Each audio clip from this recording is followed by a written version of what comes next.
被人的努力，这是多少代老兵、老飞行员的期盼。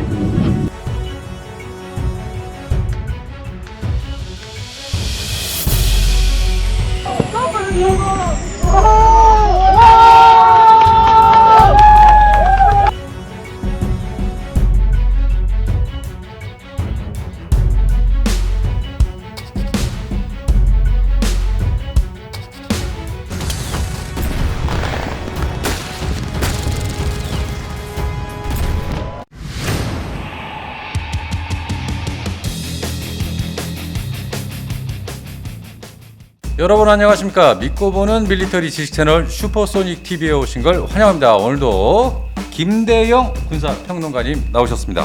안녕하십니까. 자, 오늘의 주제는요. 이 중국 주하이 에어쇼가 다음 주부터 열리죠? 예, 그렇습니다. 이제 다음 주 화요일부터 시작을 하고 네. 아마 일요일까지 이제 쭉 할 것 같은데. 네. 참고로 저는 주하이어 쇼를 네. 3번 갔다 왔습니다. 아, 3번이나요. 2012년, 14년, 16년. 뭐 전 세계 에어쇼는 다 다니는 것 같아요? 그렇진 않았고, 네. 그러니까 주하이 에어쇼는 뭐 제가 이제 중고를 하기 때문에 네. 뭐 특별히 그때 그리고 이제 보시면 이제 네. 젠 20, 젠 10 막 이런 게 막 나오기 그쵸. 시작할 때였거든요. 예. 그래서 좀 관심을 갖고 그동안 이제 많이 갔던 네네. 그런 에어쇼 중에 하나입니다. 예, 그래서 오늘은 지금 러시아의 Su-57 스텔스 전투기가 벌써 와 있어요. 맞습니다. 예, 예. 사실 저는 깜짝 놀랐는데 네. Su-57을 중국의 에어쇼에 끌고 왔다고? 그러니까 그 무슨 의도가 있어 보이는데. 그래서 그거는 좀 이제 뒤에 좀 자세하게 말씀을 드리려고 그러고, 네. 그러니까 지금 보면은 뭐 이제 북러 관계가 좋아지고 있잖아요. 네네. 근데 이제 이런 상황에서 러시아가 뭐 Su-57, 그러니까 네. 지금 러시아도 막 전력화를 하고 있는 스텔스 전투기인 Su-57 가져왔고, 네. 그것도 2대나 들고 왔어요. 그러니까요. 거기다가 지금 이제 러시안 나이츠라고 우리 치면 이제 블랙 이글스 같은 네. 특수 비행 팀도 이번에 참가를 했습니다. 아, 예. 그래서 이제 러시아가 또 다시 한번 과거처럼 이제 중국의 무기 수출에 적극적으로 나서려는 거 아니냐. 그러니까요. 그런 의도가 좀 엿보이긴 합니다. 네, 그래서 오늘은 러시아의 Su-57 스텔스 전투기와 이 중국의 젠 35 전투기에 대해서 한번 분석하는 시간 가져보겠습니다. 자, 그러면 이 주하이 에어쇼, 이 중국을 대표하는 에어쇼인데 어떤 에어쇼입니까? 사실 이제 우리나라에서 하는 서울 아덱스랑 좀 비슷합니다. 아, 그래요? 똑같은데 네. 다만 이제 우리 아덱스는 잘 보시면은 막 미국이나 유럽 방산업체들이 참가를 하잖아요. 네. 근데 중국 에어쇼는 그런 업체들은 없고 민항 쪽 에어버스, 네. 보잉, 서방 이제 대표하는 항공 우주기. 왜냐면 이제 네네. 중국이 민항기 시장이 크니까. 그 다음에 우리나라 아덱스는 사실 그게 없어요. 네네. 그러니까 이제 비즈니스 제트기래요. 네. 가보면 비즈니스 제트기, 저는 태어나서 그렇게 많은 비즈니스 제트기를 전시한 거 처음 봤거든요. 그러니까 싱가포르 에어쇼도 가보면 이제 비즈니스 제트기가 일정 부분 많이 하는데, 네. 왜냐면 이제 중국에 부호들이 많다 보니까 네. 그걸 대상으로 한 이제 비즈니스 제트기 이제 이런 마케팅, 그리고 이제 방위산업 관련돼서는 다 중국 업체, 그리고 예외적으로 러시아 업체. 예외적인 게. 예, 그 다음에 이제 예. 예를 들어서 뭐 유고슬라비아 이런 쪽도 오고, 약간 이제 서방 세계와 결을 달리하는 나라들의 방산업체들이 많이 오죠. 아, 그렇군요. 특히 핵심은 러시아고 외국 업체 가운데서. 예, 그리고 예. 이제 중국도 이제 방산 규모가 되는 시장이다 보니까 예를 들어서 우리나라 아덱스 가보시면 카이가 한 개 동을 다 쓰진 않거든요. 그렇죠. 근데 이 중국을 대표하는 이제 항공기 제작업체 네. 아빅, 아비. 얘네들은 한 동을 써요. 오, 그 대형 동을 하나를 다 써요. 통째로 쓰는구나. 네, 통째로 다 쓸 정도로 예. 규모가 어마어마합니다. 저도 네. 가서 그래서 보면서 항상 놀랬는데 네. 이번에 같은 경우에도 아마 비슷한 규모가 되지 않을까. 그다음에 이제 우리가 잘 아는 이제 중국의 그 전차 장갑차, 지상 장비 만드는 노린코 이런 애들도 네네. 거의 한 개 동을 써요. 그만큼 스케일이 정말 대륙의 스케일입니다. 가보면. 다르네요. 네. 자, 그런데 이 러시아 최신의 스텔스 전투기 Su-57이 이번 중국의 주하이 에어쇼에 첫 참가를 했습니다. 그 이유가 있을 것 같은데. 제가 봤을 때는, 그러니까 제가 주하이어쇼 3번 갔다고 계속 강조를 드리는데 네. 이게 팔려고 하는 목적이 있는 것 같아요. 판매 목적이 있다. 네, 그러니까 이제 뭐 시청자분들 보시면서 아 그게 말이 되는 소리 할 것 같은데 예. 실제로 저는 그걸 현장에서 봤거든요. 그래서 2014년에 주하이오쇼 갔을 때 네. SU-35S가 그때 주하이오쇼에 왔었어요. 시범 비행은 안 하고 전시만 했는데 잠시만요. 예. 그때 이 중국의 고위 관료들이 와서 다 참관했어요. 사진도 갖고 있어요. 그래서 막 타보고 뭐 이런 거까지 했거든요. 근데 바로 그 다음에 네네. 20억 달러를 들여서 네. SU-35S 네. 요거를 24대를 중국이 구입을 합니다. 그런 전력이 있네요. 네, 그래서 지금은 이제 남부전구 지금 이제 아시다시피 이제 남중국해하고 대만을 이제 작전 구역으로 두고 있는 남부전구에 지금 배치가 돼 있거든요.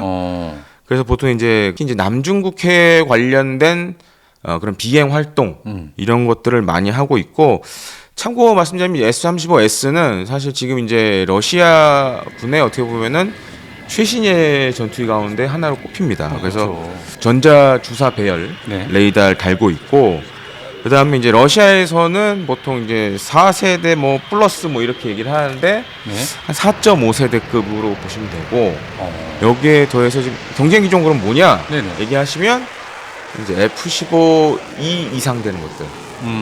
그래서 뭐 우리나라 F-15K 네. 그다음에 지금 EX 뭐 이런 게 경쟁 기종이라고 보시면 돼요. EX까지. 네. 지난 3일 오후 2시 20분경에 SU-57이 이 산시성 타이위안에 착륙해서 중국을 처음 방문했다고 보도를 했는데요. 예. 그런데 이번에 이 러시아의 나이츠 공중국의 시범팀이죠. 예. 이 시범팀이 SU-35S 6대랑 예. SU-30SM 전투기 한 대를 가지고 이번에 참가를 했어요. 그래서 이 러시아 공군의 에어쇼 참가는 거의 뭐 8년 만이라고 합니다. 아마 제가 봤을 때 그 정도 될 거라고 보여져요. 그리고 이제 러시안 나이츠는 사실 저는 이제 사실 이제 주하이오쇼에 러시안 나이츠가 계속 참가를 했었어요. 근데 이번에는 이제 기종을 바꿔서 물론 이제 같은 SU-27 계열의 이제 성능 개량형들로 지금 러시안 나이츠가 이제 기종 교체를 했는데 네.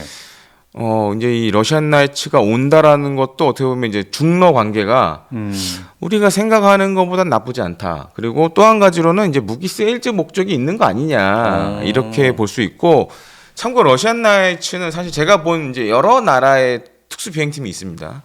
저는 그 중에 베스트를 항상 러시안 나이츠로 꼽는데 이유가 뭐냐? 네네. 우리 블레이글스 같은 경우에 이제 이 기동을 할 때 연막을 쓰잖아요. 그렇죠. 색색이 연막 예, 쓰는데 예. 러시안 나이츠는 연막을 안 써요. 뭘 쓰냐? 네. 플레어. 플레이어를 뿌린다. 네, 그래서 이제 저 이제 흔히 얘기하는 이제 불새 기동이라고 하는데 예. 막 이제 이렇게 분수처럼 하는 게 있잖아요. 네네. 그때 플레어를 팍팍팍 터뜨리면서 올라가요. 그래서 그리고 이게 실제로 보면 그 일단 전투기가 크잖아요. 사실 이제 미국의 F-15급이니까 네. 크기에서 오는 스케일도 만만치 않습니다. 그게 굉장히 멋있어요. 그런데 이제 좀 단점이 있다라면 우리나라 같은 경우 이제 블레이글스가 사실 세계에서 좀 찬사를 받는 이유가 네. 우리나라 사람들이 성격이 급하잖아요. 예. 빨리빨리 들어요. 보면 우리 블레이글스 팀들 하는 거 보면 네네. 정말 지루해질 때쯤 되면 들어와요. 근데 외국 팀들은 안 그렇습니다. 저도 네. 이제 뭐 썬더버드도 보고 네. 레드 에로우도 심지어 이제 일본의 블루 임퍼스도 보고 했는데 네.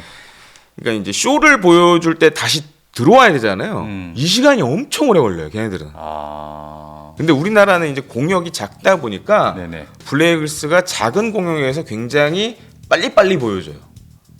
그러니까 이제 지루한 게 없죠. 예.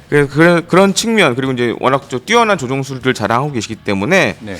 그런 것들이 좀 해외에서 인정을 받는 게 아니냐라고 좀 생각이 듭니다. 자, 그런데 이 러시아가 가지고 온 SU-35S 이번 우크라이나전에서 여럿 격추됐다고 들었어요? 사실은 이제 우크라이나전 터지기만 해도 거의 이제 세계 최강 전투기 이 10손가락 안에 들었던 전투기였는데 네. 의외로 또 우크라이나에서 이렇게 활약을 잘 못했어요. 그러니까요. 22년 이제 우크라이나전 같은 경우에는 사실 이제 많은 활약을 할 걸로 기대를 많이 했는데 네네. 전쟁 초기에 사실은 이제 몇 번은 이제 우크라이나 공군 전투기들 예를 들어서 미구 29나 SU-27 그다음에 SU-24 네. 이런 걸 상대로 공중전에서 재미를 좀 봤죠. 예, 과거 그랬죠. 예, 그래서 한 7번 정도 성공적인 공대공 교전을 이뤘다. 네. 근데 이제 문제는 그 다음부터 이제 2022년 4월 3일에 네네. 이때 이제 한 대 격추가 돼요. 우크라이나군에. 아. 그래가지고 그 조종사는 이제 사출 비상 탈출해가지고 예. 살았는데 이제 포로로 잡혔고. 아. 그 다음에 이제 우크라이나 방공망에 대해서 이 방공망 제압 작전 하다가도 네. 또 이제 격추된 바도 있고. 어. 지금 이제 한 23년부터 이제 미국하고 나토 형국들이 이제 우크라이나에 패트리어트 공여를 많이 했죠. 네네. 패트리어트에도 요격을 당했었어요. 아, 그래요. 네, 그래서 이제 그래서 느껴지는 게 이게 기존의 이 4세대, 4.5세 전투기들 특히 이제 이 전자전과 관련된 부분을 네. 개량을 안 하면 이게 피해가 클 수밖에 없구나. 그리고 또 SU-35S 같은 경우에는 올해 3월 같은 경우에는 네네. 러시아군의 이 지대공 미사일에 맞아가지고 격추된 사례도 있어요. S300? 하여간 이제 아군을 팀킬하는 아군 5사로 그럼 격추를 네, 당했네요. 그런 사례도 좀 발견이 됐고 뭐 전반적으로 사실 이제 러시아군이 제가 봤을 때 무기 체계의 문제라고는 보이진 않는데 네네. 약간 이런 뭐 협업 이런 측면에서 좀 문제가 많은 거 아니냐 이렇게 좀 보여집니다. 자, 그런데 이번에 이 중국 네티즌들이 네. SU-57을 보고 굉장히 조롱을 많이 했다. 네. 이런 소리가 들립니다. 맞습니다. 보통 이제 우리가 생각하는 스텔스 전투기들 하면 이 외형이죠. 네네. 특히 이제 기체 표면 매끄럽지 않습니까? 매끄럽죠. 예. 저도 사실 이제 F-35 공장까지 갔다 온 사람 중에 한 명인데 그렇죠. 보고 깜짝 놀랐거든요. 그러니까 이게 뭐 튀어나온 게 없어. 심지어 이제 B-21, 네네. B-21도 이 롤아웃 생산할 때 보면 이게 큰 천막 같은, 그러니까 큰 무슨 천 같은 걸로 뒤집어 놨어요. 네네네. 그래서 롤아웃 행사할 때 보면 이 천을 확 잡아당기거든요. 예, 그렇죠. 그래서 이제 기체 모습 딱 나오게 예. 표면에 걸리는 게 아무것도 없어. 그냥 샥 부드럽게 이렇게 천이 내려오죠. 네. 그래서 이거 보면 그게 뭐 스텔스랑 중요해 막 이러실 수도 있지만 그만큼 미국은 그러니까 스텔스 그 저피탐 기술에 네네. 있어서는 예. 사실은 뭐 거의 세계 최고를 자랑하고 있는데 예. 반면에 이 SU-57 같은 경우에는 네. 이게 사실 항공기 만들 때 리벳을 많이 쓰거든요. 네. 근데 이렇게 튀어나오게까지는 하지 않아요. 그러니까 나사가 엄청 많다. 그리고 막 도장도 네. 좀 어설프고. 네. 저도 사실 이제 뭐 하이 있을 때 KF-21 만든 것도 봤지만 네. 너무 차이가 많이 나는 거예요. 어. KF-21은 그 SU-57 지금 표면 공개된 거랑 비교해봤을 때는 네. 거의 뭐 수십 배 이상의 그런 아주 깔끔함을 보여주거든요. 네. 그래서 이거는 진짜 러시아가 뭐 물론 전투기 기술에 있어서 뭐 미국과 뭐 앞서거니 뒤서거니 한 나라지만 약간 좀 문제가 있는 거 아니냐. 근데 좀 요번에 공개된 기체 같은 경우에는 사실 이제 시제기입니다. 시제기예요. 양산기는 아니에요. 양산기는 아직 이제 해외에 들고 나오지 못했고 시제기 2대를 지금 가지고 왔는데 하나는 전시용, 네. 하나는 이제 시범용. 시범용. 예. 그래서 실제 지금 시범도 하고 있는데 리벳 논란은 있지만 제가 그 시범 비행하는 거 영상 봤는데 SU-57 사실 이제 탑건 매버릭이 나왔잖아요. 그렇죠. 거기서 보면 막 미친 듯한 기동을 보여주잖아요. 네. 근데 진짜 그런 성능 갖고 있는 것 같아요. 이게 낙엽 떨어지듯이 싹 미끄러지면서 SU-57이 이제 추력 편향 장치도 있고, 네. 그다음에 이제 항공 역학적인 건 제가 봤을 때 웬만한 미국 전투기보다 우수해요. 그래서 이제 그런 좀 특별한 기동을 이번에 좀 선보였다. 물론 이제 리벳 논란은 있지만, 그래도 러시아의 항공 기술력을 무시할 상황은 아닌 것 같다. 일단 기동성 측면에서는 예. 뭐 그렇게 좀 보여집니다. 근데 이렇게 나사 수가 엄청난다면 예. 이게 스텔스 전투기가 맞습니까? 근데 일단은 뭐 약간 시제기라 일단은 이제 항공기 기동 성능, 네. 항전 장비에 좀 초점을 맞췄고 아. 양산형 같은 경우 아직 그러니까 아주 세밀하게 공개가 안 됐지만 네. 거긴 좀 다르지 않을까. 근데 뭐 그러니까 중국 지금 네티즌들이 조롱하잖아요. 근데 그렇죠. 저는 사실 이제 2001년 서울 에어쇼 때 네. 그때 이제 SU-35S의 시제기라고 할 수 있는 SU-37을 그때 이제 서울공항에 내리는 거 네네. 보고 이제 막 뭐 검사하고 이런 거를 현장에서 봤거든요. 네네. 그때 SU-37도 제가 놀란 게 뭐였냐면 네네. 리벳이 장난 아니었어요. 진짜. 항공기 표면이 우들두들해.